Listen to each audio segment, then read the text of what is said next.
Esto es África, con Beatriz Luengo.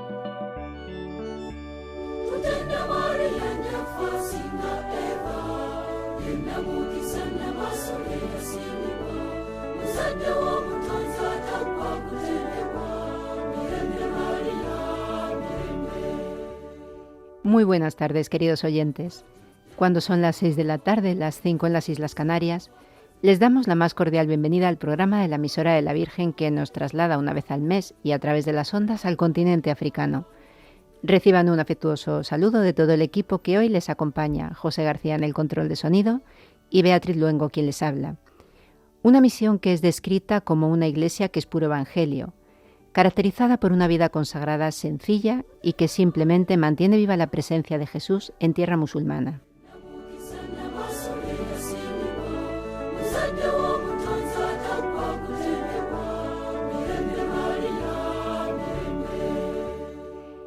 Los misioneros oblatos de María Inmaculada constituyen la única presencia de la Iglesia Católica en el Sáhara, centrando su labor en la prefectura apostólica de El Aaiún. Para hablar de esta pequeña iglesia, hoy contaremos con la presencia en el programa del padre Mario León Dorado, misionero oblato y prefecto apostólico. Nuestro querido padre Rafael Marco Casamayor, de la Sociedad de Misiones Africanas, ha querido compartir con nosotros a través del mail del programa la carta de Dieudonné, uno de sus colaboradores en el proyecto con niños ciegos, que llevan a cabo en Níger, y va a poner voz a esta carta a nuestro joven colaborador togolés, Koku Firmin Sedufío. El Sáhara y Níger nos encomendamos a la Reina de la Paz y comenzamos Esto es África.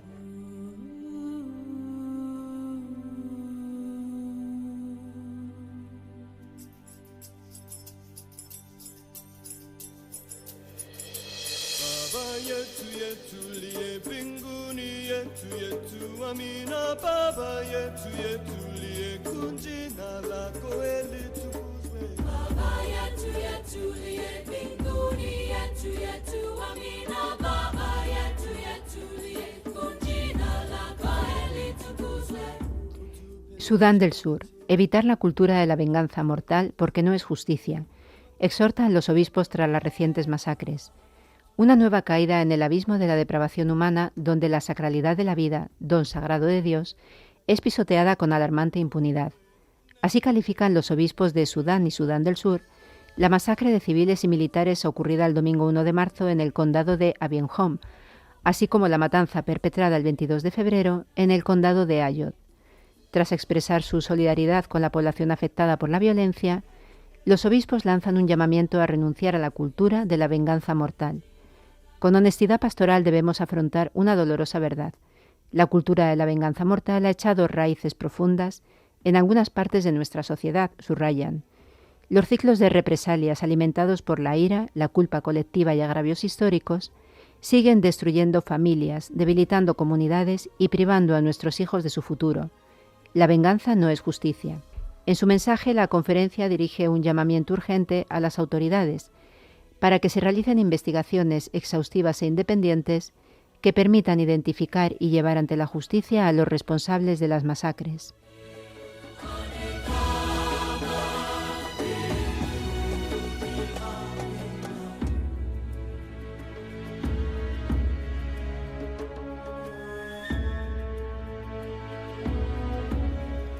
República Democrática del Congo. Al menos 300 muertos en un nuevo derrumbe en la mina de coltán de Rubaya. El derrumbe se produjo en la región de Kivu Norte, al este del país, después de que se produjera otro derrumbe en esta misma mina el pasado 28 de enero, en el que murieron 400 mineros. El derrumbe ha afectado a varios pozos de la mina y también a varias viviendas de la aldea de Gatari, causando importantes daños materiales. Esta mina está siendo explotada de forma irregular bajo control de la milicia rebelde M23 y produce entre 115 y 125 toneladas de coltán al mes, según las autoridades. Este es el tercer hundimiento ocurrido en la mina de Rubaya en menos de un mes. Además del de enero, el 3 de marzo otro hundimiento mató a más de 200 personas y en junio de 2025 fueron más de 700 los muertos en un accidente similar. Rubaya es uno de los principales centros mundiales de la explotación de coltán, un mineral estratégico utilizado para la fabricación de componentes electrónicos. Esta zona suministra una parte significativa del tantalio mundial, un componente esencial para teléfonos móviles, ordenadores y equipos industriales.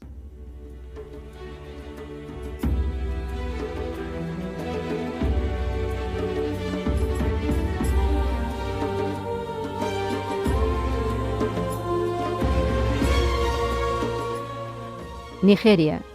Decenas de muertos y al menos 300 secuestrados en un presunto ataque yihadista en el norte de este país.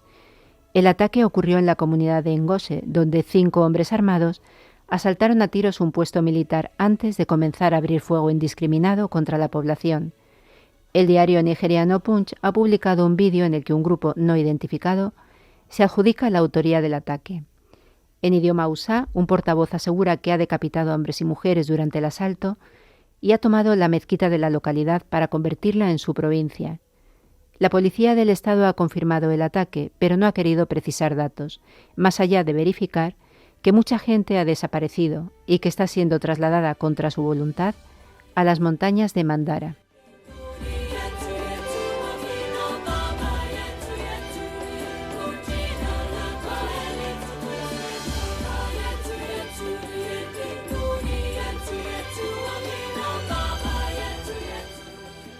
Senegal.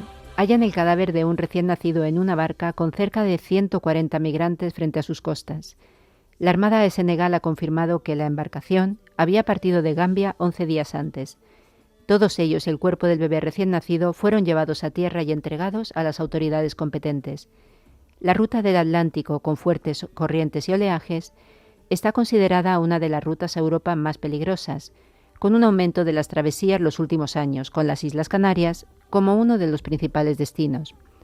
La Organización Internacional para las Migraciones recoge en su página web que más de 160 personas han muerto o han sido dadas por desaparecidas intentando cruzar el Atlántico desde el oeste de África en lo que va de año. Esta ruta deja casi 7.000 muertos y desaparecidos desde 2014.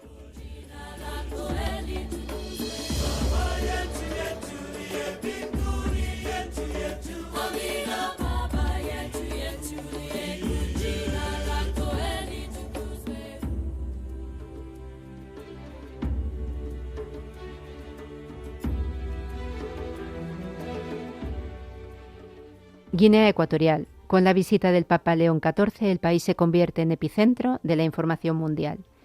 La visita apostólica del Papa León XIV a Guinea Ecuatorial, prevista del 21 al 23 de abril de 2026, será un evento histórico y ya se intensifican los preparativos en el país que atraerá la atención mundial.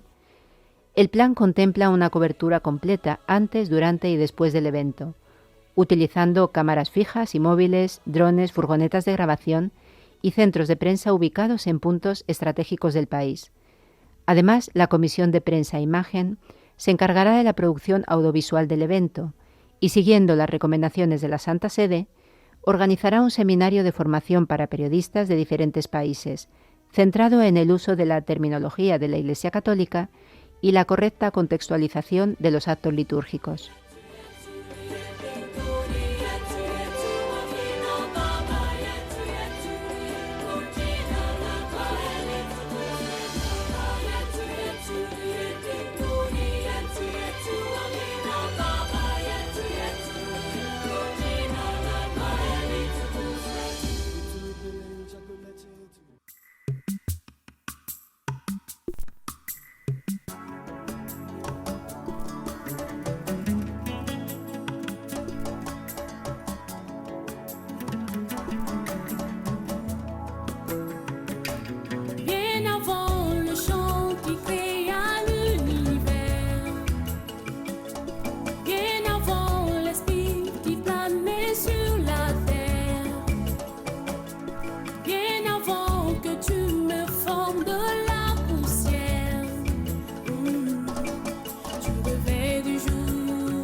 Cuando pensamos en el Sáhara, solemos imaginar un vasto desierto, rutas nómadas y una cultura profundamente marcada por el Islam. Sin embargo, en este territorio también ha existido durante décadas una presencia cristiana poco conocida y muy discreta. Al ser una región donde la población cristiana es tan reducida, prácticamente testimonial, la comunidad cristiana está compuesta casi en su totalidad por extranjeros, trabajadores de misiones internacionales y migrantes.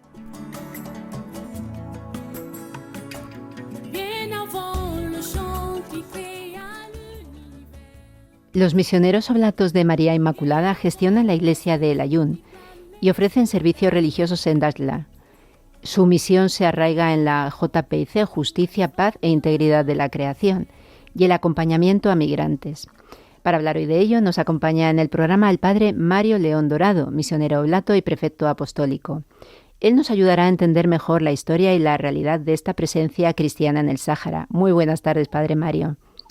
Muy buenas tardes, Beatriz, y a todos los que nos escuchan. Pues bienvenido al programa y bueno, si le parece, para comenzar, ¿podría presentarnos brevemente qué es la Congregación de los Misioneros Oblatos de María Inmaculada y cuál es su carisma misionero? Pues los misioneros oblatos nacemos en la post-revolución francesa, en la zona de Provenza, Aix-en-Provence, Marsella, como respuesta pues a una realidad de una iglesia devastada. Y bueno, no sé si decir que somos una congregación que nace de la crisis y que vive para responder a situaciones también de crisis, pues de llevar el evangelio a todos los rincones. Y es un carisma pues muy misionero, ¿no? De agentes, de anuncio de la palabra, de ir allí donde la iglesia o no está establecida o bueno, pues sufre o tiene sus carencias, ir siempre en lugares donde ya hay una iglesia establecida, pues donde apenas alcanza. Y así, bueno, pues María Inmaculada, que llevamos en el apellido, los pobres, la cercanía, son quizás como rasgos que nosotros vivimos como parte de nuestro ser y vivir vocacional y misionero. Los oblatos están presentes en el Sáhara desde 1954, en la prefectura apostólica del Ayun. Hablemos un poco de esta historia que además les llevó a quedarse allí, ¿no? ¿Y qué significa para ustedes mantener viva esta presencia después de tantos años? Bueno, la historia de lo que fue el Sáhara español, es que yo creo que ya muy pocos quizás no sé si la conocen, pues la prefectura se crea en el 54, en un momento en el que empieza a llegar población civil a lo que España dijo que eran sus provincias, ¿no? Al Sáhara. Era Sidi y Sáhara español en aquel momento. Y bueno, aquí realmente hasta el 75 se vive, es verdad que esto es desierto, pero bueno, a nivel eclesial esto era como una prefectura. Una prefectura es como una diócesis que no llega a ese grado de desarrollo, entonces no hay obispo, hay pocas parroquias, ahora mismo tenemos 2 parroquias solamente. Entonces, bueno, no se puede llamar diócesis, no hay medios, no hay vocaciones, apenas recursos, etcétera, ¿no? Bueno, pues aquí llegamos los oblatos a crear una iglesia, a implantar la iglesia. En el 75, pues, que es la Marcha Verde, sale España de esta zona, pues realmente ahí hay un cambio radical, muy fuerte, hasta el punto que, como decías, pues a lo mejor pasamos, no sé si eran 14 o 12 los oblatos, a quedarse 3 y luego 2, y a tener que firmar 75, era años de guerra. Aquí se va a España, entra Marruecos, la guerra con el Polisario, y los pocos que se quedan, entre ellos 3 oblatos, tienen que firmar un papel diciendo, bueno, bajo nuestra responsabilidad aquí nos quedamos. Y eso es un poco lo que ha marcado el ser y el vivir de iglesia hasta bien avanzado, ¿no? Hasta luego en el 91 hay un alto el fuego. Esos años son años, esos sí que fueron misioneros y realmente, vamos, les admiro mucho, ¿no?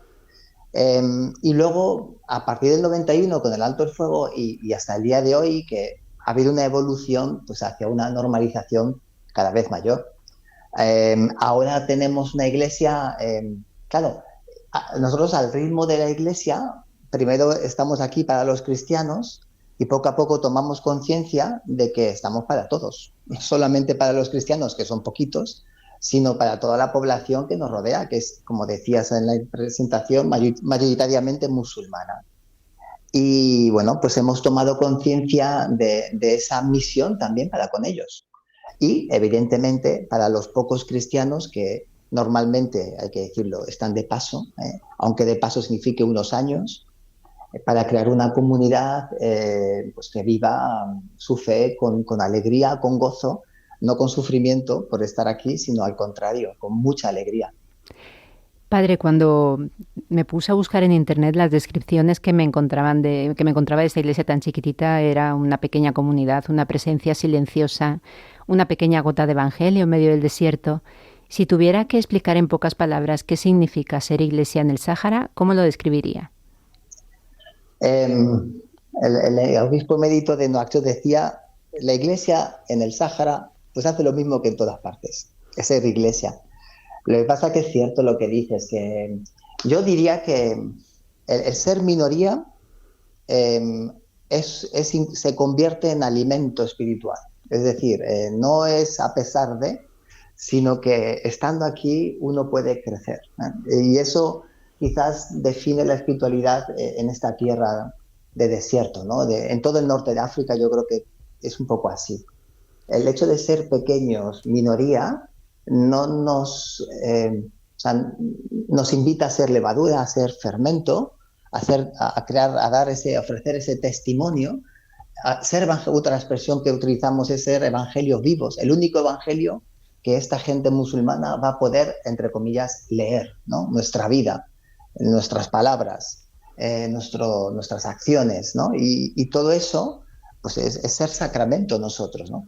Hay un texto precioso del Papa Francisco cuando nos visitó a Rabat, cuando vino a Rabat, 2019, si no me equivoco, que nos define sacramento del diálogo que Dios establece con este mundo, con este pueblo. Entonces estamos al servicio de ese diálogo, o fermento de las fermento de levadura de las bienaventuranzas, ¿no? Entonces nos sentimos así. Bueno, es tomar conciencia de esta vocación que por otro lado, si uno lo piensa, no es distinto de lo que significa ser cristiano en España.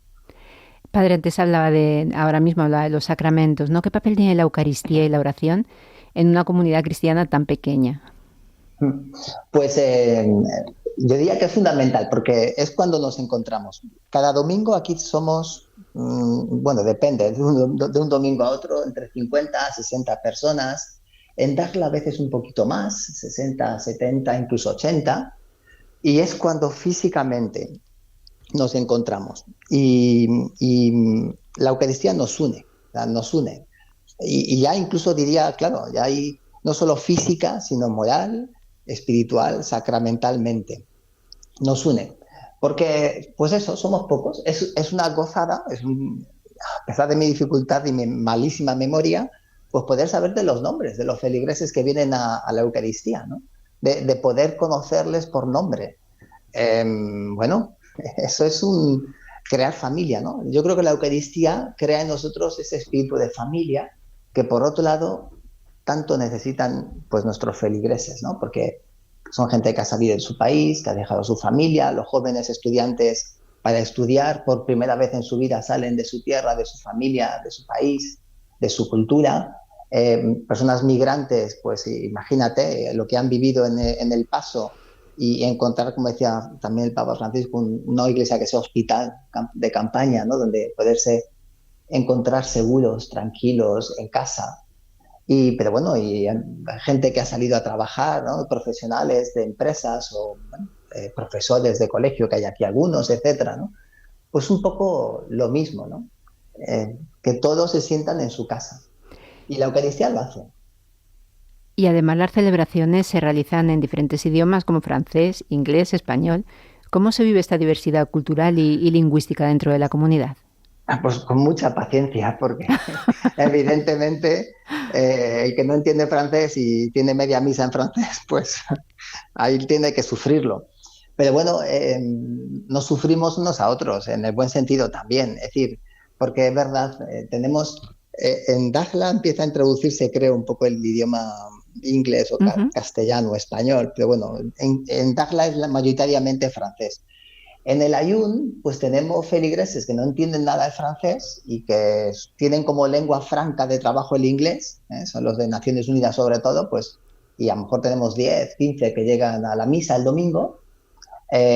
Y luego tenemos estudiantes, hay de Sao Tome, hay de Zambia, hay de Guinea Ecuatorial alguno, de países francófonos, pero bueno, los estudiantes supuestamente todos en francés se entienden, ¿no? Pero ves que hay esto es un Pentecostés. Es una imagen preciosa, ¿eh? La de Pentecostés, porque lejos de dividir o de separar, al final Pentecostés es diversidad y en la unidad, ¿no? Pero vamos, la realidad, dicho esto que suena muy bonito, es que necesitamos mucha paciencia, ¿no? La milía es 5 minutos en francés, 5 minutos en inglés. Proyectamos sobre una pantalla en 2 columnas, francés e inglés, ¿no? Todo, las lecturas, las oraciones, el prefacio, el ordinario de la misa, los cantos, ¿no? Para intentar integrar, porque además, pues la iglesia, que es preciosa, tiene el defecto de que tiene una acústica horrible. Entonces, bueno, pues hacemos lo que podemos para crear ese clima de familia, ¿no? Y es verdad que hace falta paciencia. Y más allá de las celebraciones litúrgicas, ¿en qué ciudades y cómo se concreta la misión de los oblatos? Háblenos un poquito de los proyectos que están llevando allí a cabo.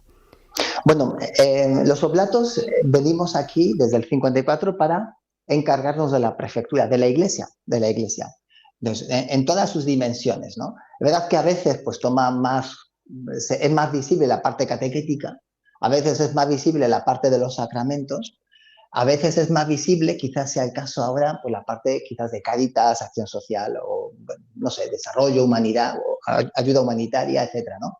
Pero todo es muy importante. Y aquí tenemos el aspecto del encuentro interreligioso, ¿no? Entonces yo diría que estamos, como has dicho, en 2 ciudades, antigua Villa Cisneros, hoy conocida como Dakhla, y el Ayun, que bueno, sigue llamándose el Ayun, con una parroquia en cada ciudad, con una presencia, los oblatos en una comunidad, pero sin embargo estamos en las 2 casas y en las 2 parroquias. Somos 5 ahora, gracias a Dios, y, y, tenemos como 3 ejes, yo diría, ¿eh? Eh, Crear comunidad cristiana, la vida de la vida interna de la iglesia con su formación. Ahí en Dakhla ahora creo que son 7 los que van a recibir sacramentos, ¿eh? Jóvenes, normalmente la mayoría son jóvenes de la migración, bueno, jóvenes ya con sus 20 y pico, 30 años, ¿no? Pero sería de adultos.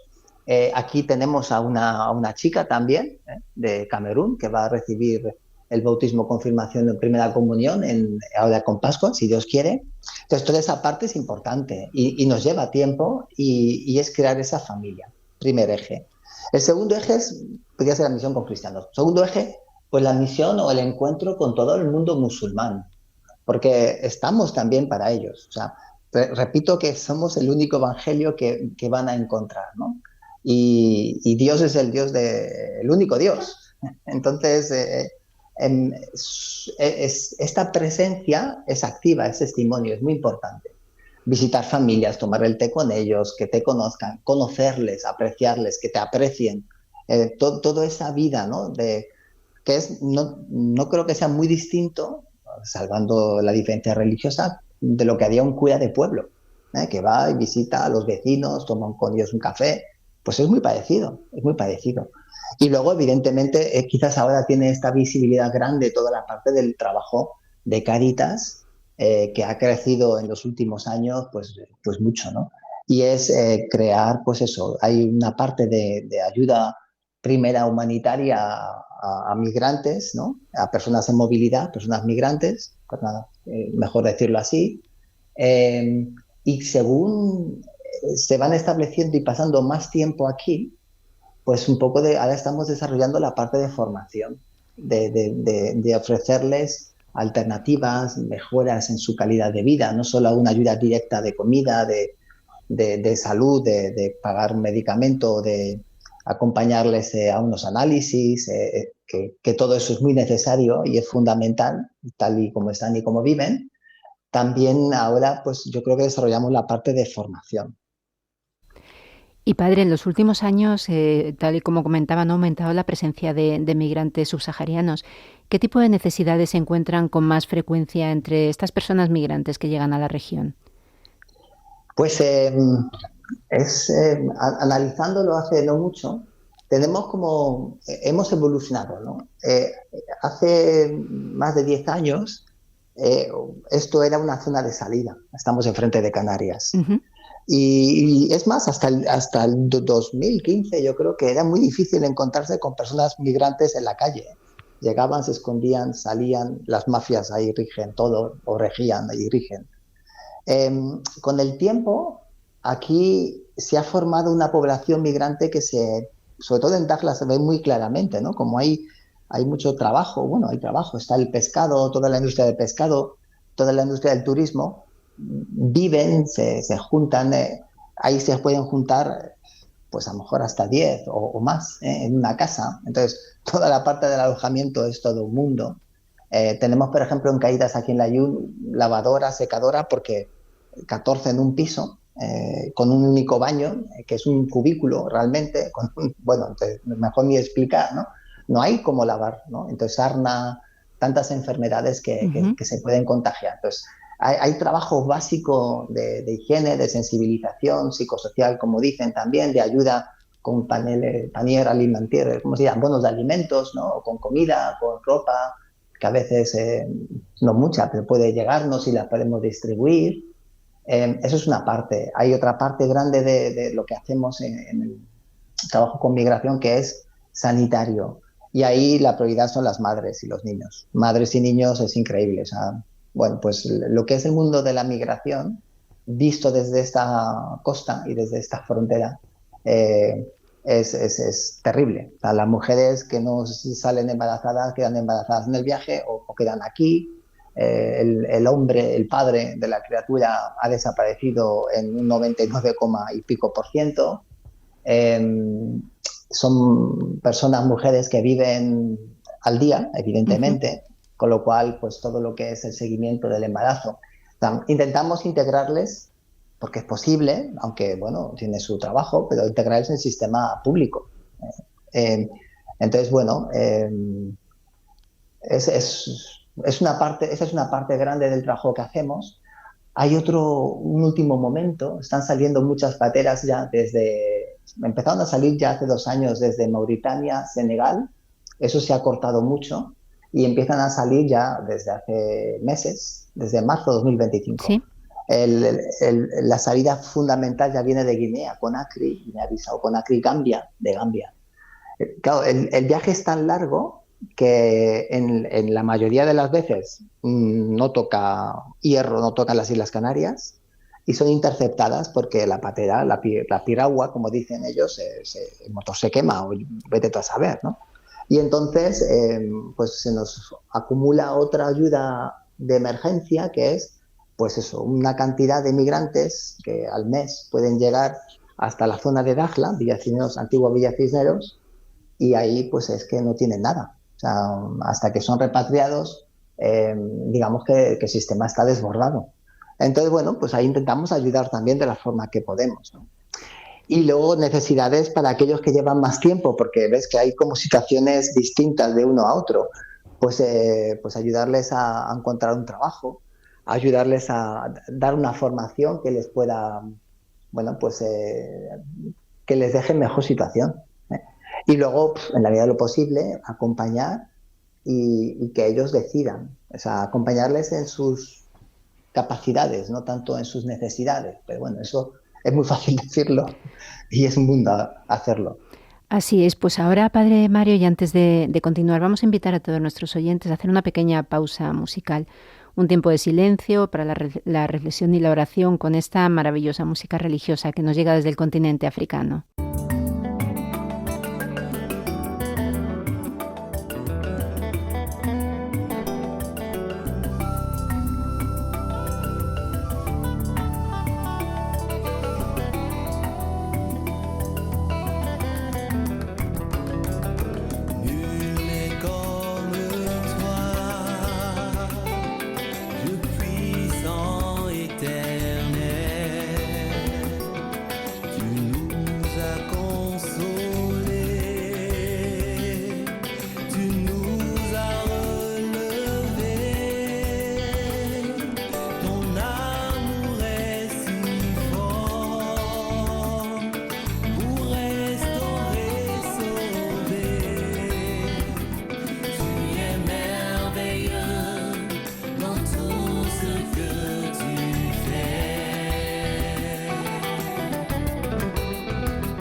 Pues tras esta breve pausa musical retomamos la conversación para seguir profundizando en la presencia cristiana en el Sáhara a través del testimonio del padre Mario León Dorado, misionero oblato y prefecto apostólico.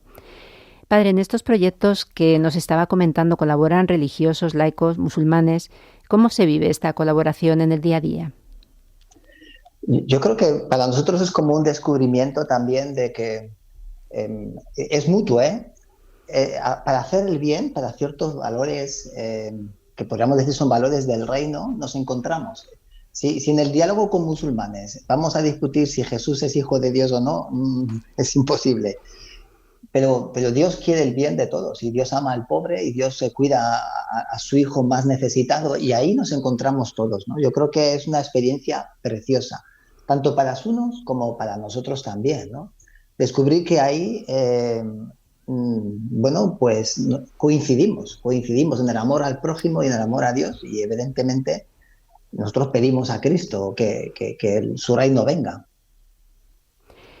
Y padre, en una iglesia tan pequeña, nos lo comentaba antes, ¿no? En un entorno mayoritariamente musulmán, ¿qué importancia tiene el testimonio de vida y de cercanía con las personas? ¿Cómo viven ustedes esa presencia en el día a día, ¿no? El acercarse a la gente, a los vecinos que tienen alrededor, que la mayoría son musulmanes.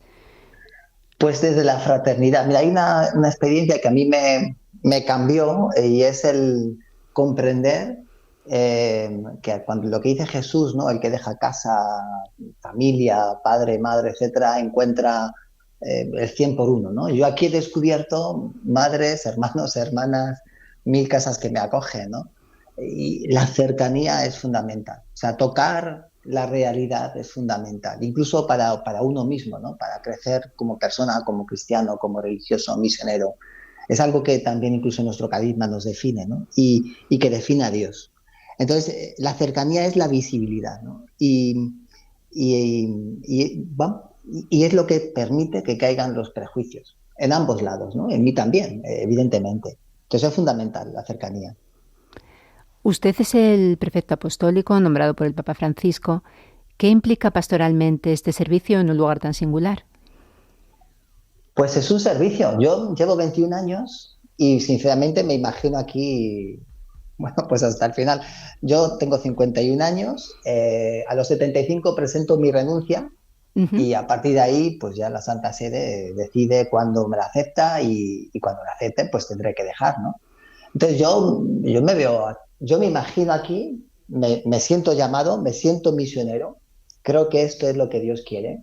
Lo vivo como, bueno, pues como un ministerio, pero como mi vida. Es decir, yo aquí, ya digo, yo soy feliz aquí, aquí pues tengo mis amigos, tengo, como decía, mis madres, mis hermanos, mis hermanas, mis 100 casas y para mí es una gozada, es decir, es mi vida. Y luego, pues, claro, vivirlo como un servicio es el desafío de cada día.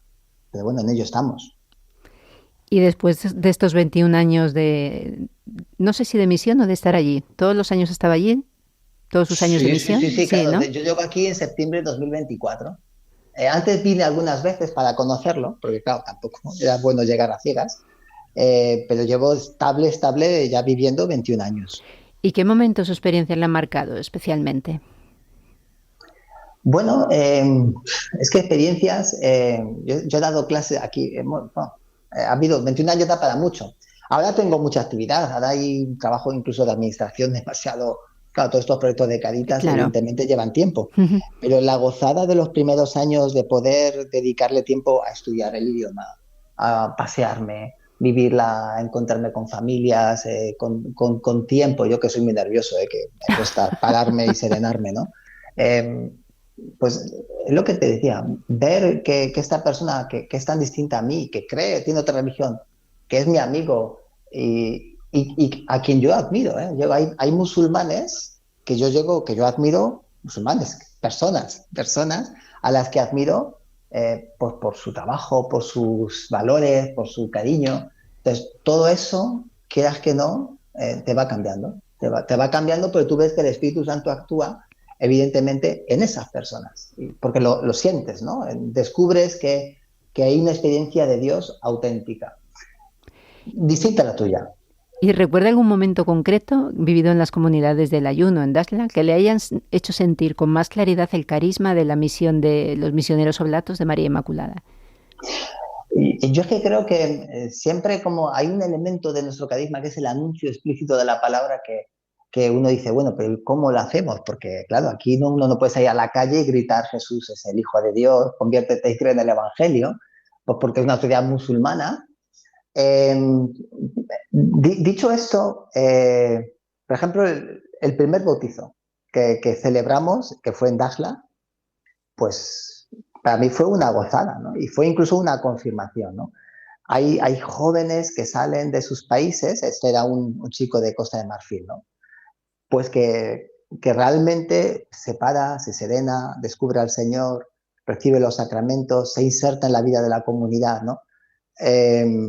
Esas cosas a mí sí que pues me han llenado mucho. Y luego, pues, encontrarme con gente que, no sé, me acuerdo de unos canadienses, los pobres lloraban cuando se iban, ¿no? Pues porque habían descubierto un poco al Señor, habían descubierto una comunidad, ellos que nunca iban a misa en su país, y son experiencias, el hecho de ser pequeño, minoría, te hace que te replantees, no sé, yo creo que el espíritu actúa, ¿no? Bueno, es una gozada, y eso es parte de nuestra misión oblata también, sí. ¿Y qué le da esperanza cuando piensa en el futuro de esta pequeña iglesia? Aunque está claro, si el Espíritu actúa, está clarísimo. El Espíritu actúa, eso es un hecho.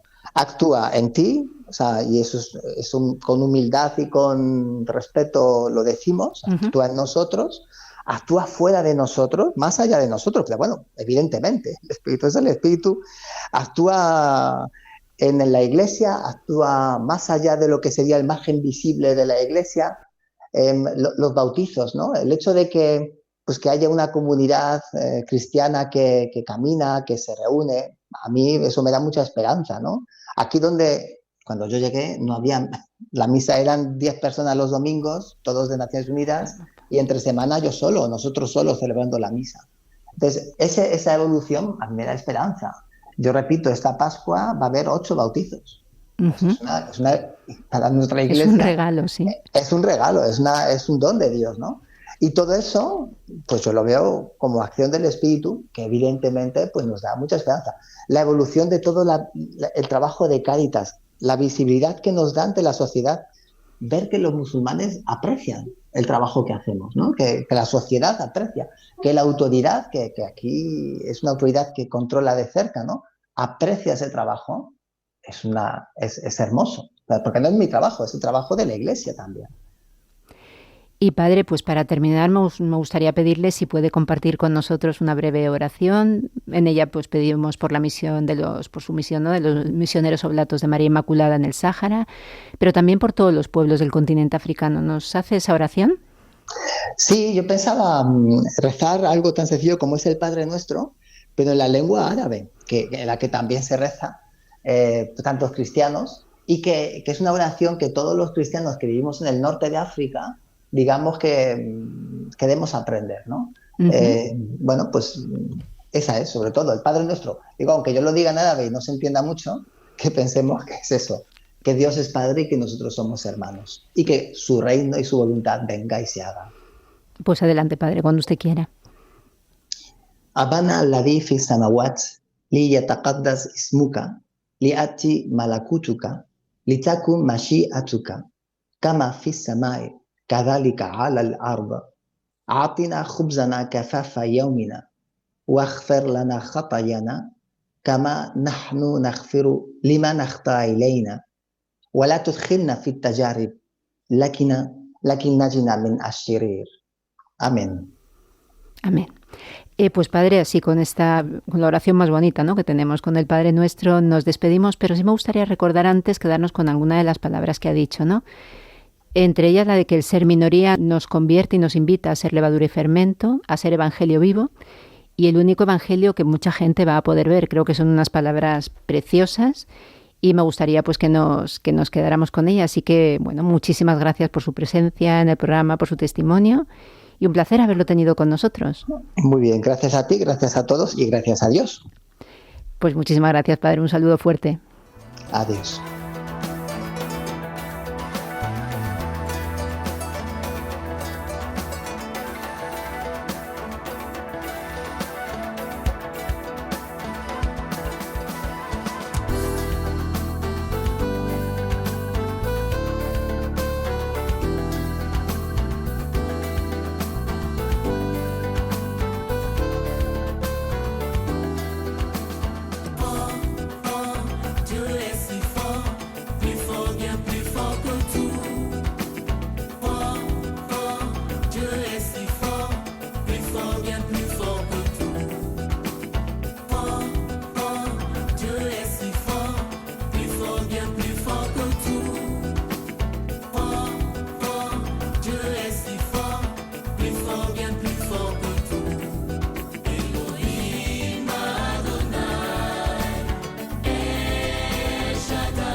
Y desde el Sáhara nos vamos a Níger.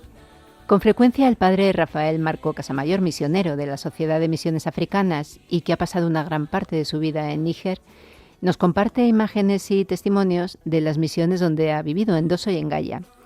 Algunos de estos testimonios, que seguro que nuestros oyentes han escuchado alguna vez, nos habla de los niños invidentes con los que trabajan.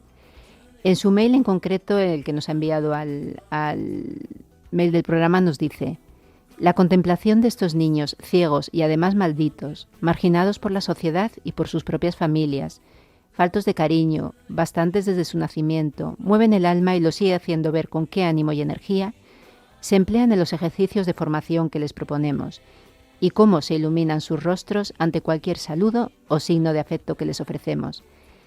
Queremos compartir con ustedes una preciosa carta que nos envía desde allí uno de sus colaboradores, Dieudonné, poniendo voz Cocu Firmin Sedufío. Los frutos del compromiso. Hoy doy las gracias. Doy gracias por lo que hago, por este papel, por humilde que sea, que desempeño dentro de este proyecto que ha dado un rumbo completamente diferente a mi vida. Estoy agradecido por estas incontables horas de trabajo, por estas reuniones interminables en las que estudiamos los mecanismos capaces de hacer la vida de estos niños más plena. Doy gracias por estas personas maravillosas que conocí, que compartían las mismas ambiciones que yo y con quienes trabajo a diario. También pienso en los hombres y mujeres que aún no he conocido, estos benefactores en las sombras que apoyan el proyecto. Gracias a su inmensa generosidad, cientos de niños ciegos hoy en día ven sus rostros iluminados por una sonrisa sincera. Proyecto completo. Más allá de la educación, toda la estructura de la vida está siendo repleteada. La cantina escolar que hemos creado es un ejemplo perfecto de ello.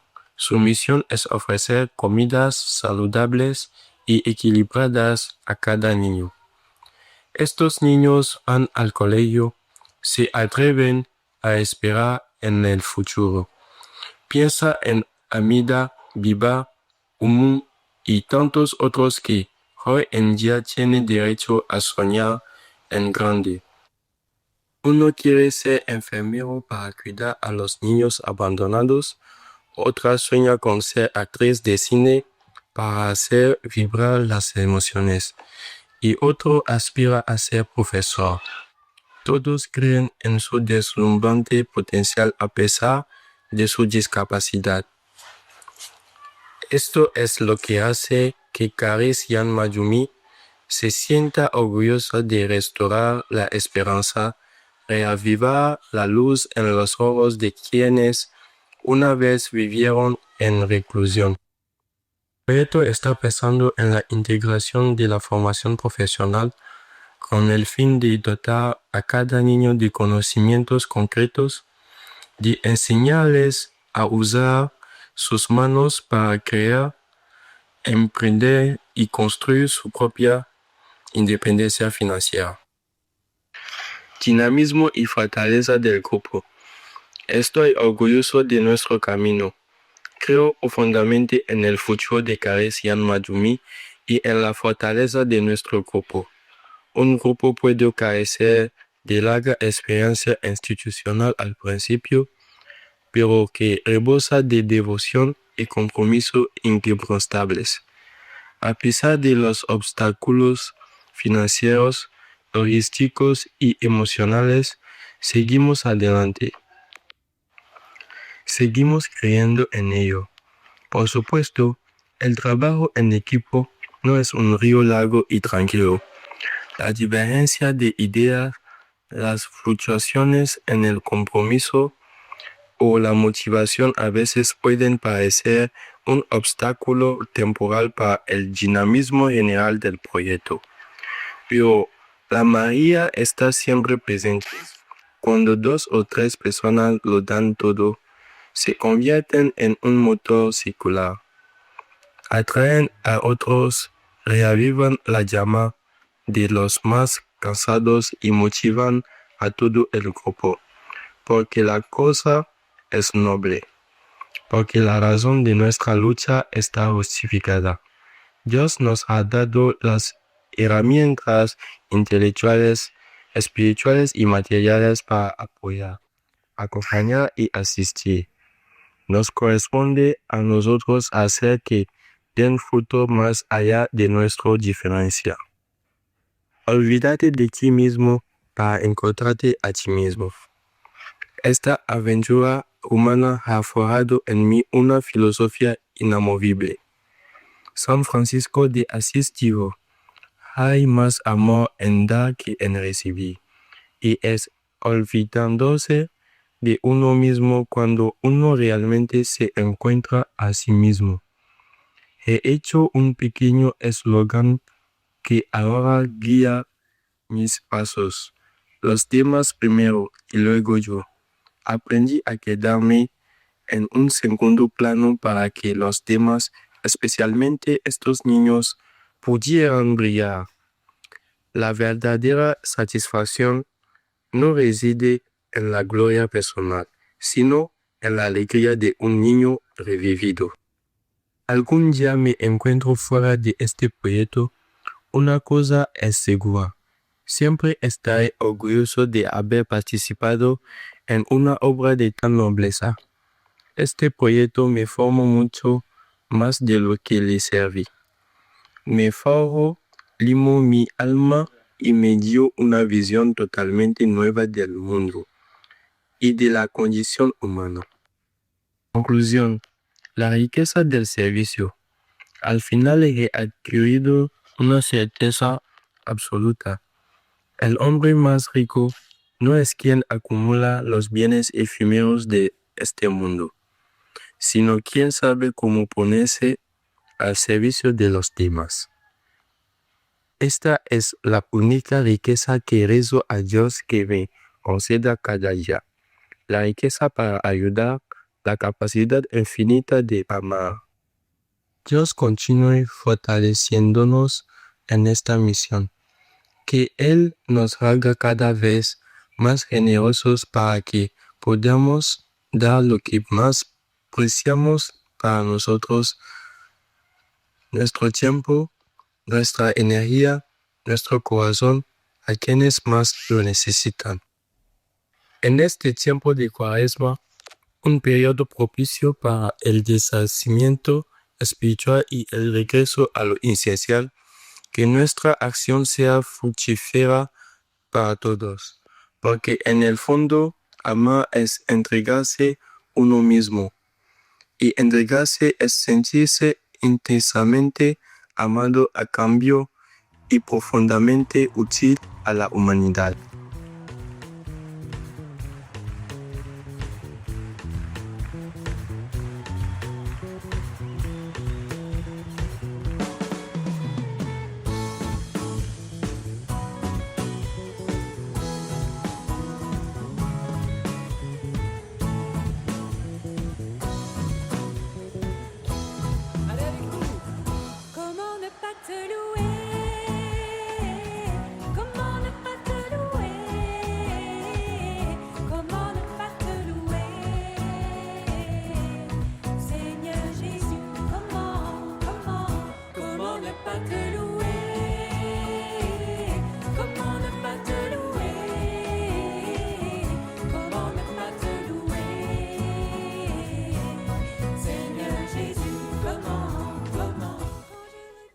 Ya la música del programa nos indica que tenemos que ir terminando. Muchísimas gracias al padre Mario León Dorado por habernos acompañado desde esa pequeña iglesia en el Sáhara, una iglesia que, como decíamos al inicio del programa, simplemente mantiene viva la presencia de Jesús en esta tierra musulmana.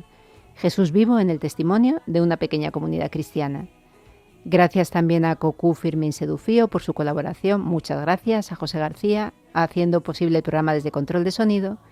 Y por supuesto siempre muchísimas gracias a ustedes que comparten con nosotros este rato, que nos acerca a los hermanos del continente de la esperanza. No queremos irnos sin antes recordarles que pueden seguir en contacto con nosotros a través del mail del programa estoesafrica@radiomaria.es Y también que pueden encontrar este o cualquier otro programa en el podcast de Radio María, buscando Por Esto es África. Pues esperamos que el programa haya sido de su agrado y les invitamos a que continúen acompañándonos. Hoy nos vamos a despedir con esta preciosa letanía a la Santísima Virgen, que qué mejor forma de acompañarla en este tiempo de Cuaresma. Si Dios quiere, estaremos de nuevo con ustedes dentro de 4 semanas. Que María los guarde y acompañe siempre.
Esto es África, con Beatriz Luengo.